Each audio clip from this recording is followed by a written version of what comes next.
பல நாள் திருடன் ஒரு நாள் அகப்படுவாங்கிற மாதிரி ரோகிணி ஒவ்வொரு நாளும் ஒவ்வொரு விஷயத்துலேருந்து தப்பிச்சுக்கிட்டே இருக்கிற இந்த தடவை கண்டிப்பாக மாட்டுவா முத்துக்கட்டை அப்படின்னு நீங்கள் விரும்புனீங்கன்னா இந்த சேனலுக்கு லைக் பண்ணுங்கள். வாங்க வீடியோக்குள்ளே போகலாம். ரோகிணி வந்துட்டு செல்வம் சொன்னவருக்கு முத்தை காரோட்ட விடாமல், அதாவது ரோகிணியோட மச்சாண்டாருக்கு காரோட்ட விடாமல் முத்தை தடுக்கிறதுக்காக எல்லாத்தையும் வெளியில் டூர் கூட்டிகிட்டு போகிறான்ட்டு அவங்க மாமியாவை சுருதியை கூட்டிகிட்டு போயிடுறா. அதனால் முத்து வந்து அவங்க அப்பா ஒத்தையாக இருக்கிறாருன்னு சொல்லிட்டு இங்கே வீட்லேயே இருக்கிறாரு. செல்வத்தை ஆக்டிங் டிரைவராக அனுப்பிச்சி விட்டுட்டு வீட்லேயே எல்லாம் சந்தோஷமாக இருக்கிறாங்க.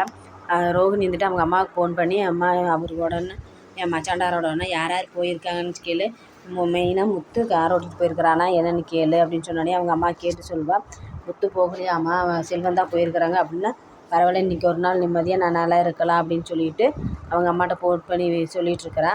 ஆனால் இதே மாதிரியே இருக்க முடியாது. இன்றைக்கி ஒரு நாள் தப்பிச்சிட்டா நாளைக்கு கண்டிப்பாக மாட்டியே ஆவாள். அண்ணாமலை வீட்டுக்கு சொந்தக்காரங்க வராங்க. வந்து பத்திரிக்கை வைக்க வர்றப்ப அவங்களாம் இல்லையான்னு கேட்குறப்ப எல்லாம் இப்படி வெளியில் டூர் போயிருக்காங்க. ரோகிணி பெரிய மருமக கூட்டிகிட்டு போயிருக்கிறா. சின்ன மருமக வந்து தெரிஞ்சவங்களுக்கு உடம்பு சரியில்லைன்ட்டு போய் பார்க்க போயிருக்கிறான். அதனால் எல்லோரும் நாங்கள் தான் இருக்கிறோம். இன்றைக்கி பத்திரிக்கை வச்சோடனே எல்லாம் சாப்பிடலாம் வாங்கன்னு சொல்லி சொன்னோடனே, யார் நீங்களாக சமைச்சிங்க அப்படின்னோடனே ஆமான்னு சொல்லி சொன்னோடனே அவங்க லேடிஸ் எல்லாம் ஐயோ வேண்டாம் அப்படிங்கிறாங்க. ஜென்ஸு வேண்டான்னு சொல்லி சொல்கிறாங்க. ஆனால் லேடிஸ் எல்லாம் சரி பரவாயில்ல, இவங்க இப்போ வந்து இவங்க ஒரு பொம்பளை துணை இல்லாமல் சமைச்சிருக்காங்கன்னா நல்லா தான் சமைச்சிருப்பாங்க, சாப்பிட்டு பார்க்கலான்னு சொல்லிட்டு சாப்பிட்றப்ப மனோஜ் சாப்பிடவே விட மாட்டேங்கிறேன். என்ன அவர் என்னமோ சொல்ல வராரு, நீங்கள் எதே பேசுகிறீங்க அப்படின்ட்டு, இல்லை நாங்கள் சமைச்சதானே நல்லா தான் இருக்கும் சாப்பிடுங்கன்னு சொல்லி சொல்கிறேன் அப்படின்னா, நாங்கள் இப்போ வெளியில் இன்னும் 3 பேர் இருக்கிறாங்க, மொத்தம் 7 பேர்த்துக்கு சாப்பாடு இருக்குமா அப்படின்னு எல்லாத்துக்கும் சேர்த்து தான் சமைச்சிருக்கேன் சாப்பிடுங்கன்னு சொன்னானே. மனோஜ் சாப்பிடவே விடமாட்டா. இருந்தாலும் அவங்க சமாளித்து எல்லாத்துக்கும் சாப்பாடு கொடுக்குறாங்க. எல்லாமே நல்லா இருக்குதுன்ட்டு, ஒரு பொம்பளை இல்லாமல் இந்த விதத்தில் எல்லாம் சமைச்சிருக்கிறீங்க பரவாயில்ல அப்படின்ட்டு பேசுகிறப்ப அண்ணாமலை வந்துட்டு என் பெரிய கடைசி பையன் நல்லா குக்கிங்கில் நல்லா செய்வான். நல்லா எல்லாருமே நல்லா தான் இருக்காங்க. எல்லாம் இவன் நல்லா தான் செய்வானுங்க. குக்கிங் கற்றுருக்கா, சின்னவன் ஹோட்டலில் வச்சுருக்கான் அப்படின்னு சொன்னானே. சரி அப்படின்ட்டு நாங்கள் கிளம்புறோம் அப்படின்னு கண்டிப்பாக எல்லாம் கல்யாணத்துக்கு வந்துருங்கன்னு சொல்லிட்டு கிளம்பிடுறாங்க. கண்டிப்பாக வந்துருவோன்னு இவங்களும் பேசிகிட்டு இருக்காங்க. உடனே செல்வம் ஃபோன் பண்ணி முத்துக்கு, இன்றைக்கி ஒன்று தாண்டா நான் வண்டி ஓட்டுவேன், நாளைக்கெல்லாம் நீ போயிரு அப்படின்னு சொன்னானே. சரி நாளைக்கெல்லாம் நான் பார்த்துக்கிறேன், இன்றைக்கி ஒன்று எப்படியும் ஓட்டினதே போதும் அப்படின்னு சொல்லிட்டு முத்துன்னு சொல்லிடுறான். ஆனால் ரோகிணி வந்துட்டு இன்றைக்கியோட செல்வம் தான் இனிமேல் ஓட்டுவான்னு சொல்லிட்டு சந்தோஷத்தில் இருக்கிறான். அந்த சந்தோஷம் நிலைக்காது. ரோகிணியோட மச்சாண்டார் செல்வத்துக்கிட்டையுமே அந்த இதவே சொல்கிறாங்க.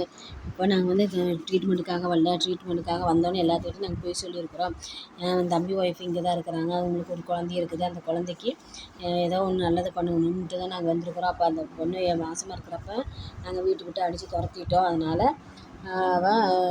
அவளுக்காக நாங்கள் இங்கே வந்திருக்குறோம் அப்படின்னோடனே, சரி யார் என்னன்னு கேட்டோன்னே செல்வத்துக்கிட்ட உண்மையை சொல்ல வராங்க. அதுக்குள்ளே உங்களுக்கு ஃபோன் வந்ததுனால செல்வம் இருங்க நான் ஃபோன் பேசிட்டு வரேன்னு சொன்னோன்னே அந்த பேச்சை அப்படியே மறந்துடுறாங்க. முத்துக்கிட்டவையும் அவன் நான் நாளைக்கு போக மாட்டேன், நீ போய் பிக்கப் பண்ணிக்க, நான் எப்பவும் போல் ரெகுலராக போகிற சவாரி ஓட்டுறேன்னு சொல்லிட்டு போயிடுறான். இந்த விஷயத்தை தெரிஞ்ச ரோகிணியோட அம்மா வந்து ரோகிணிகிட்ட சொல்லலாம், நாளைக்கு தான் முத்து வண்டி ஓட்ட போகிறா அவங்க கிட்டன்னு சொல்லலான்னு ஃபோன் அடிக்கிறப்ப அந்த ஃபோனை வெளியில் வச்சுட்டு ரோகிணி குளிக்க போயிடுவா. அப்போ வந்து ஃபோன் அடிச்சுட்டே இருக்குது. விஜயா இருந்துட்டு ஏன்னா ஃபோன் அடிச்சுட்டு இருக்குது, யார் என்னன்னு கேட்கலான்னு சொன்னானே. ஃபோன் அட்டன் பண்ணிவிட்டு பார்த்தோன்னே ரோகிணி யாருன்னு கூட அவங்க அம்மா கேட்காம எல்லா உண்மையும் சொல்ல வர்றா. அது கல்யாணின்னு சொல்லி பேசினோன்னே, என்னடா இவன் கல்யாணின்னு கூப்பிட்றாரு ரோகிணிகிட்ட, யார் எவ்வாறு இந்த நம்பரை குறித்து யார் எவ்வாறுன்னு கண்டுபிடிக்கணும் அப்படின்னு சொல்லிட்டு விஜயா சொல்லிகிட்ருக்குறான். அது ஃபோன் அட்டன் பண்ணுறது விஜயான்னு தெரியாமையே எல்லா உண்மையும் சொல்லிடுறா.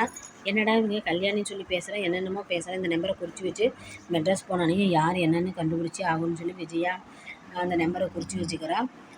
திரும்ப கொஞ்சம் நேரம் கழித்து அவங்க ரோகிணிக்கு அவங்க அம்மா ஃபோன் பண்ணுறப்ப ரோகிணி இருக்கிறேன், என்னம்மா அப்படின்னோடனே, என்ன கல்யாணி நான் முதல்ல சொன்னதெல்லாம் கேட்டுக்கிட்டே இல்லையே, எதுவுமே ஒரு பதிலும் சொல்லாமையே இருக்கிறோம்னு என்னம்மா சொல்கிறோம்னா, ஆமாம் நான் உங்களுக்கு முன்னாடி ஃபோன் பண்ணனே, அப்போ வந்து ஃபோன் அட்டன் பண்ணேன், நம்ம கேட்ட கேள்விக்குள்ள ஒரு பதிலும் சொல்லாமல் இருக்கிறோம்னு, என்னம்மா நீ அப்படி சொன்னோம்னா, முத்து நாளைக்கு அவருக்கு வண்டி ஓட்ட போகிறாராம்மா, அதனால இதை சொல்லலான்ட்டு தான் இருந்தேன் அப்படின்னா, ஐயோ நமக்கு நிம்மதி இல்லாமல் பண்ணுறானே அப்படின்னு சொல்லிட்டு ரோகிணி வந்துட்டு எனக்குன்னு வாழ்க்கையில் ஒரு நிம்மதியே எல்லாமே வாழ்கிற மாதிரி இருக்குது.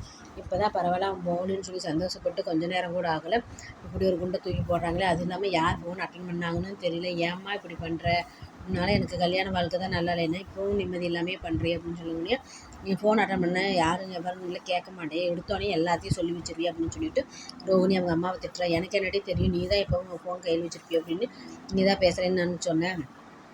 சரி விடு, அத்தையும் எடுத்தாங்களா இல்லை சுருதி எடுத்தாங்களா தெரியல, சுருதி எடுத்தால் கூட ஏதோ ஒன்று சொல்லி ஜமாளிச்சுக்கலாம், ஆனால் அத்தையும் எடுத்திருந்தா என்னன்னு தெரியல, பார்க்கலாம் என்னென்னு பண்ணுதுன்னு பார்க்கலாம் அப்படின்னு சொல்லிட்டு இனிமேல் யார் ஃபோன் பண்ணினாலும் அட்டன் பண்ணால் யார் எவ்வாறுன்னு கேட்டுட்டு நீ பேசி இந்த மாதிரிலாம் லூசுத்தனமாக பண்ணி வைக்காத அப்படின்னு சொல்லிட்டு அவங்க அம்மாவை திட்டிட்டு ஃபோனை வச்சிட்றான். ஒரே டென்ஷனாகவே இருக்கிறா. ஐயோ இவன் வந்து எப்போ பார்த்தாலும் இவனோட தொந்தரவு தாங்க முடியல, இன்றைக்கி வேறு அம்மா ஃபோன் பண்ணி பேசுனது யார் இந்த உண்மையெல்லாம் கேட்டாங்கன்னு தெரியல அப்படின்ட்டு ரொம்பவே மனசு உடைஞ்சு உட்காந்துருக்கிறா ரோகிணி இருந்துட்டு ஒரு பொய் மறைக்கணும் மீண்டும் மீண்டும் பொய் சொல்லிகிட்டே இருக்கிறா. இது வந்து தப்பானதுங்கிறது தெரியாமையே நம்ம இப்படி ஒரு பொய்யை மறைக்க இத்தனை பொய் நம்ம சொல்லிட்டோமே, என்ன பண்ணுறதுன்னு தெரியல. இது எல்லாம் தெரிஞ்சு வந்தால் அத்தை எப்படி ரியாக்ஷன் பண்ணுவாங்கன்னு நமக்கு தெரிய மாட்டேங்குது அப்படின்ட்டு ரொம்பவே மனக்குழப்பத்தில் உட்காந்துட்ருக்குறா. எப்படியாச்சும் இந்த இதெல்லாம் கண்டிப்பாக ரோகிணி மாட்டுவான்னு நீங்கள் விரும்புனீங்கன்னா இந்த சேனலுக்கு லைக் பண்ணுங்கள், சப்ஸ்கிரைப் பண்ணுங்கள்.